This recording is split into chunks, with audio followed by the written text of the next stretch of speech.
Hello everyone, welcome back to my channel. Before I start with the topics that I have for you today, as I promised, and it will be in the title of this video, Duda's visit in Kiev over the last weekend and what he said during that visit, celebrating the 33rd anniversary of Ukraine's independence.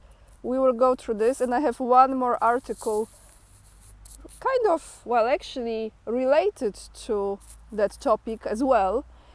I want to tell you something. I have created very cool products. I have actually ordered it for myself since they are very new. This is the first time ever that I have created t-shirts and hoodies and other accessories for you to buy, and they have a statement. This is the first statement that I used. We are the leading edge. They have three colors. So there are three colors over the statement, that is white, blue and red, representing the flag of you know what kind of country. We know, the leading edge. But while I'm telling all of this to you, and there will be more products with more statements, black and white colors at this point only, but I will be adding more. Right under the video, when you look down, you can see the t-shirts and hoodies and all of the other stuff. I don't see those products with the statements on the picture. So when you look at it, it looks like it's blank. However, when you click on it, you actually see the design. So I'm still trying to figure out how to do it, since this is very new for me and I'm learning as I go along. But I know some of you have already ordered, so please let me know in the comments down below. When you click on it, do you see the design, and when you look at it, do you see the design? So as soon as it's figured out, you will see it perfectly, so don't be discouraged. It's not a blank t-shirt, it's just I don't know how to do it. So guys, what do I have for you today? I have actually very cool comment of the day regarding my yesterday's video, but that will be at the end of this video. So Duda went to Kiev, to Ukraine, and this is from Saturday, August 24th, I think, was it? Yes. The meeting took place between two presidents, the Polish president Andrzej Duda, of course Zelensky, and the Prime Minister of Lithuania. I have translated into English a big part of what Duda was saying, so let's go through this. Not like it's pleasant, but you know, the body language to watch, it's another thing. The face expression to watch, it's another thing. And maybe before I start, can I just tell you, I don't remember exactly what was that event, but it went viral on Polish social media because our president, Polish president, was, I think it was it a statue or he was at the cemetery.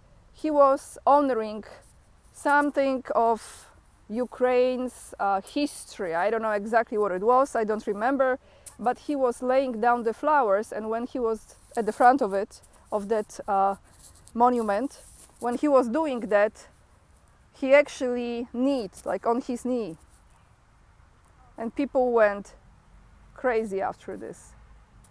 He was bowing and kneeling. What can I tell you? Must be something in the bloodline, no? For sure. So, let me quote you, Dudu. After he thanked for the invitation, he kept on thanking for this invitation to the celebration of the 33rd anniversary of Ukraine's independence. Again, Olympics 33rd, Ukraine's independence anniversary 33rd. Interesting, huh? So Duda thanked for this invitation, and here is what he said. I was at this celebration with you 3 years ago in 2021. We did not expect then, in August, that full-scale Russian aggression against Ukraine could take place, although we all knew who the real aggressor was. Then, for years in the Donetsk districts, who was the aggressor in Lugansk districts. Then occupying Crimea, it was known that it was Russia from the very beginning. Russia was behind it. We were perfectly aware of it. As the neighbors of Ukraine, we never pretended that it was different, that it was simply Russians. Using various tricks, including legal ones, trying to realize their imperial ambitions, but no one expected that on the 24th of February 2022, these imperial ambitions will show that in fact Russia is, the word I don't really use or pronounce well, voracious beast that wants to destroy countries, states, and that entire world will see as it's seeing it today. As I said today to the President and the Prime Minister during our meeting, with great pride and emotion, I look at the defenders of Ukraine as President Zelensky was decorating the soldiers and the banners, as well as those who died in defense of Ukraine. Can I just put a little comment from me here? Do you really think, guys, that those soldiers who are being decorated, do they really care about that? Let's be honest here. Or maybe they think about their friends or their brothers or the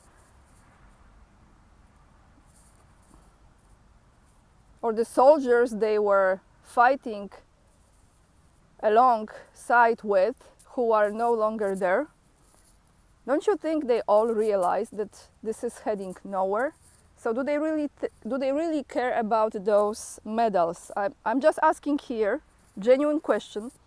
I started my presence here in Kiev by laying a wreath at the wall which symbolically commemorates those who died defending their homeland, where every day there are more and more photos of soldiers who gave their lives in defense of Ukraine. Exactly, and it doesn't have to be this way. So what, are we collecting the pictures now, or, yeah, you know what I'm saying? Yeah, so just keep on bringing flowers and putting more pictures out, because that will justify everything.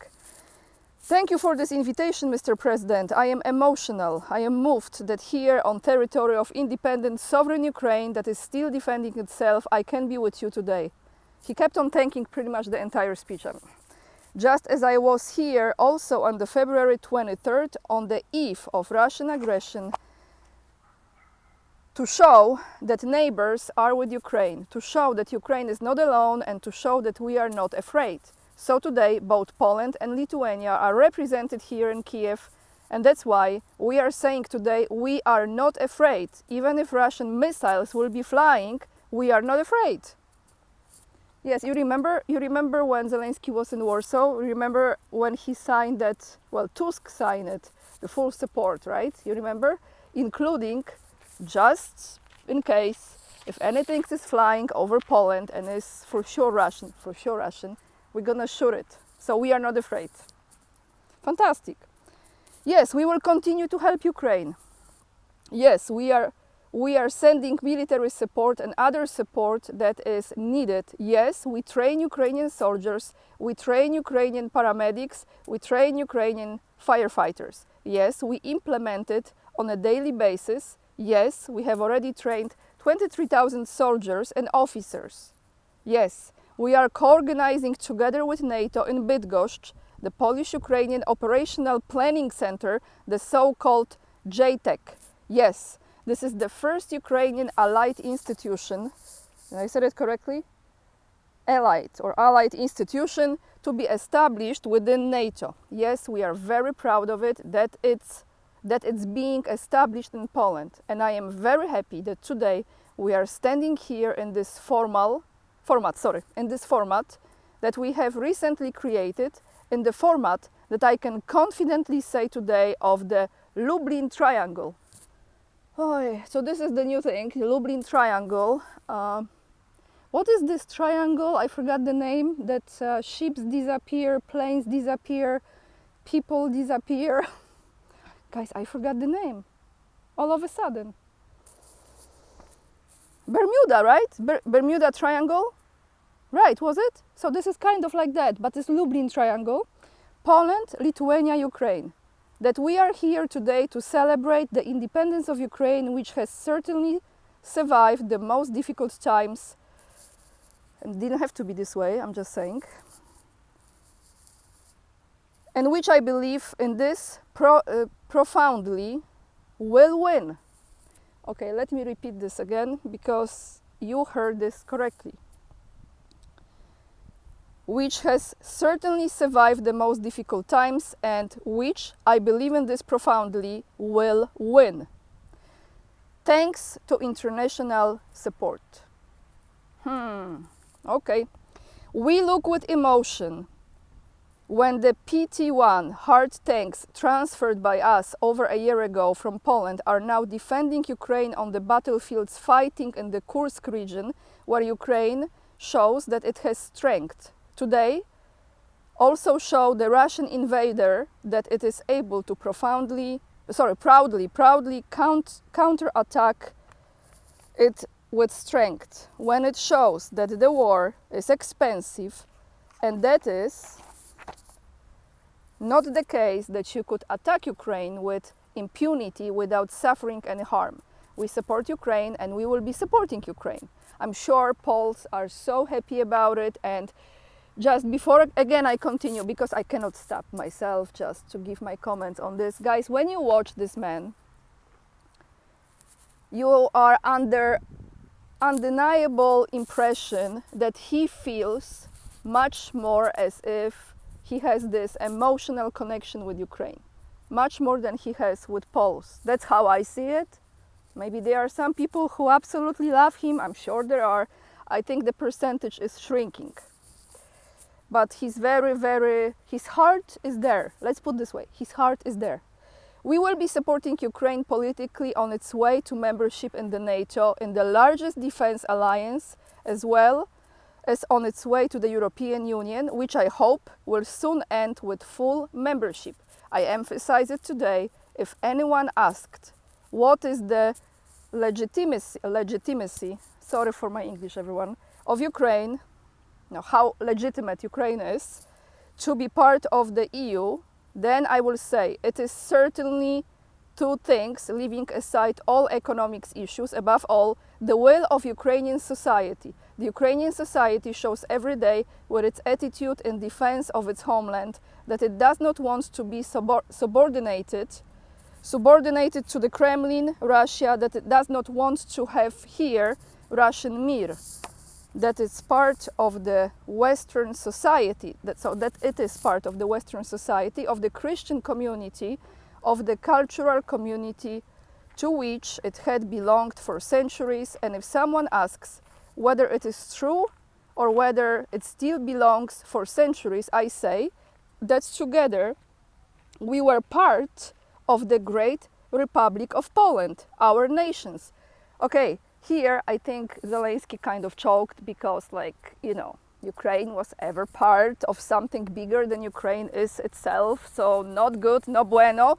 But on the note of the Christian community, when was it? A few days ago, when on the 24th actually, so was it the same day, when Zelensky signed a law on actual ban of canonical Ukrainian Orthodox Church.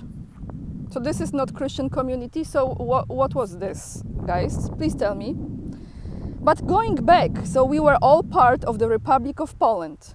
Poles, Lithuanians, Latvians, Belarusians, and also Ukrainians were all part of it together.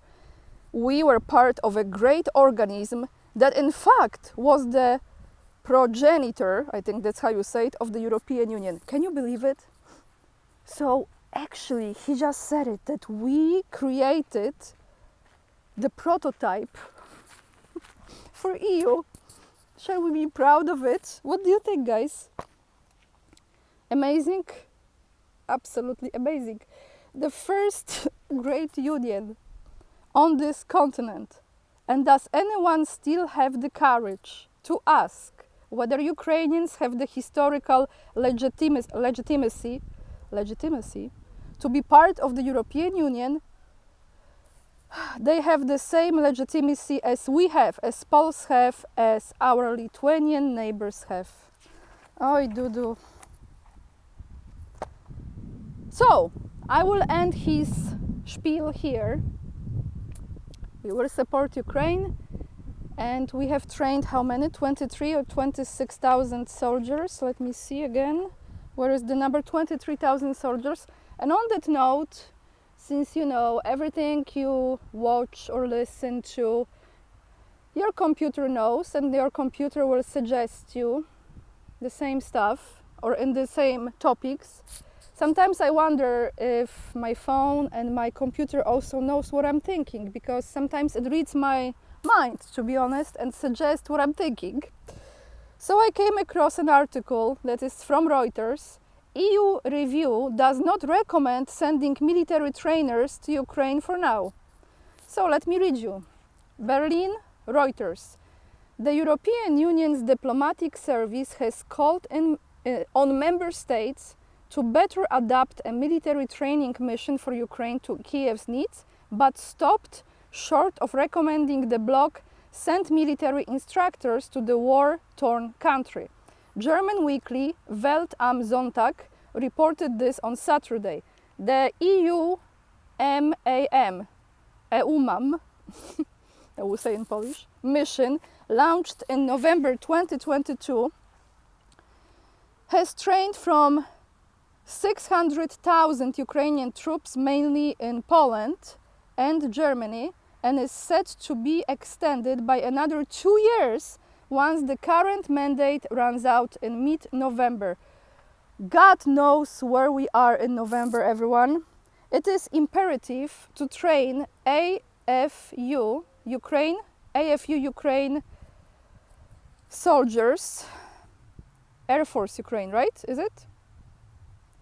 Armed Forces of Ukraine? I'm not sure. You know better than I do. So Ukraine soldiers on the same equipment that they will use later in combat. Yes, Armed Forces of Ukraine, AFU. In combat, the report said in an interview of the mission by the EU's diplomatic service as saying, adding that EU defense ministers would discuss the topic next week. The EU did not immediately respond to a request for comment on the review, which has also been seen by Reuters. It said that a shortage of Soviet-style equipment was one of the challenges of the current training in the EU. Kiev asked the EU in May to conduct some training on Ukrainian soil, but member states are divided, with skeptics warning that the bloc be drawn into the war and raising doubts about Kiev's ability to protect training sites against Russian attacks given its serves shortage of air defense. Severe, I think it's shortage of air defenses. The EU review said Kiev's request could be met by opening the possibility to deploy some EUMAM instructors to Ukrainian training facilities in a discrete form. Pink Panther style. Far from the battlefield and possibility in the western part of the country, although it did not recommend that they will be sent. It is highly likely that an EU military presence on Ukraine's soil would be perceived by Russia as a provocation, the review said. And if it's not there already, like, what is this? What is this? Like,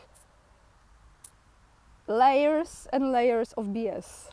The fact that Russia can reach every location in Ukraine with their ballistic and UAV drone asset contributes to the highest level of threat for deployed EU military personnel.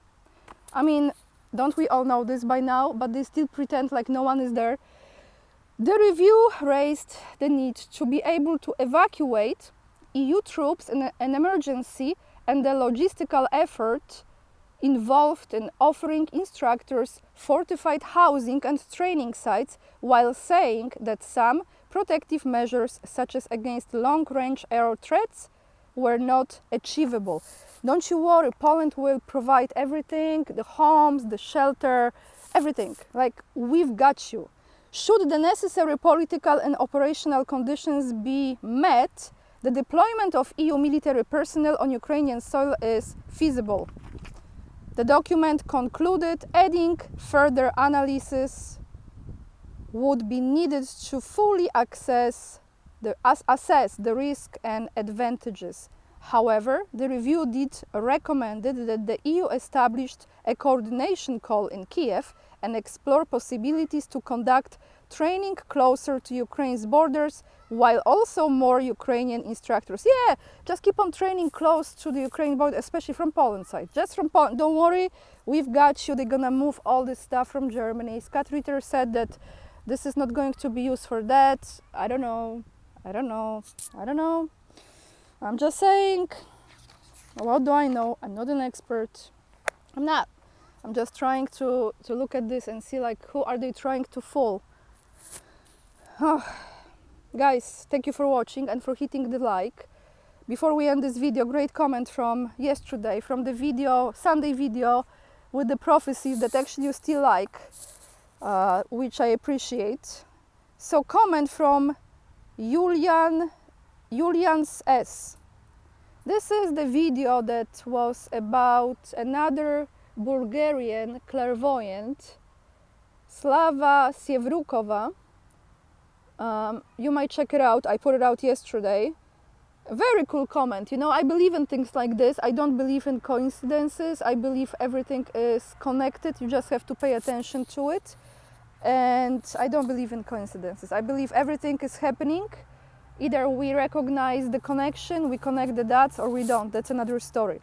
More than 50 years ago, a friend of mine went to see Slava Sievrukova to seek an answer to a critical question. He did know how she looked.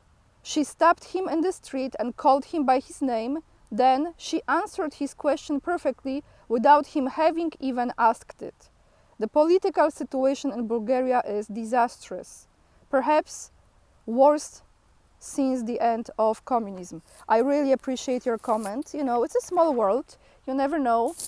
How is it possible? Yes, it's possible that someone watched this video on my channel and actually had a friend who went to see that lady and can share in this great comment the true experience with all of us. Thank you so much for watching, guys. I really appreciate. Thank you for hitting this like and for subscribing to my channel, for leaving the comments. They are fantastic. We are learning from one another. The articles to what I read you, I will put down below this video in the description box. Actually, the translation of Duda's speech is from a video, so I'm not gonna put it like, why would you even? And thank you so much for all your donations on PayPal, Buy Me a Coffee, the fundraiser for my little house. Thank you for following me on Instagram and for joining me on other platforms, locals, and for your support there, Patreon as well, joining my mailing list. And with this being said, let me know about the products. Do you see the design? When you click on it, does it show? And what do you think? I will be adding more colors, so it will be fun. Why not? Lots of love, and remember, we are the leading edge and we are saving humanity. Bye everyone.